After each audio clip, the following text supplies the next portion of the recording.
ሩትዬ ጀግናችን እንዴት ነሽ?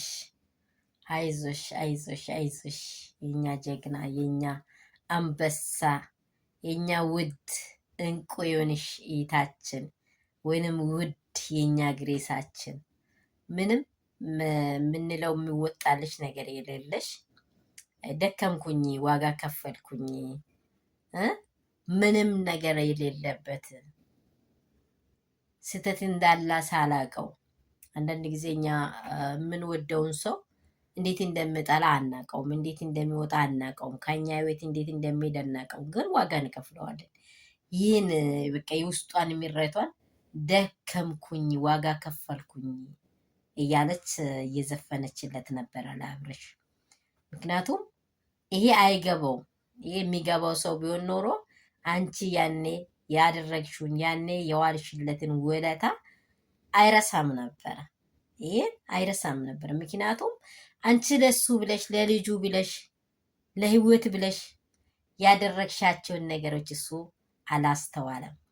ዛሬ ህይወቱን በውሽማ ላይ አድርጎ አንቺን እንዲህ የመሰልሽ እንቁን እንዲህ የመሰልሽ አንበሳን ሴት አንቺን አድክሞሽ መስሎታል። አልደከምሽም። አንቺ ደካማ ሴት አይደለሽም። በማንም አይምሮ ደካማ ሴት አይደለሽም። የሁሉ ህዝቦችሽ ይት ወንድሞችሽ እያለን አንቺ ደካማ አይደለሽም። ደከምኩኝ ደክሞ ለምኖ አንቺን አያገኝም። እውነት ነው የምለው። ሩትዬ እኮ ልዩ ሴት ናት። ሩትዬ እኮ ቻይ ሴት ናት። በእሷ በቀኝ እሷን እየተጫወተ በግራ ከእሷ ለየት ብሎ ሲያወራ ባላያ እያደረገች አሳልፋ፣ ግን ዛሬ የሞላው ነገር መፍሰሱ ስለማይቀር ሞላና ፈሰሳ። በድብቅ መሰራቸው በግልጽ ይወጣለትና ፈሰሳ። በዛን ሰዓት ደግሞ አንቺ የበለጥሽ ሆነሽ ነው እንጂ መገለጥ የተለየሽ ሆነሽ ድሮሽን እያጣጣምሽ ነው እንጂ መሄድ ያለብሽ እንጂ ደከምኩኝ ዋጋ ከፈልኩኝ። አዎ ከፍለሻል።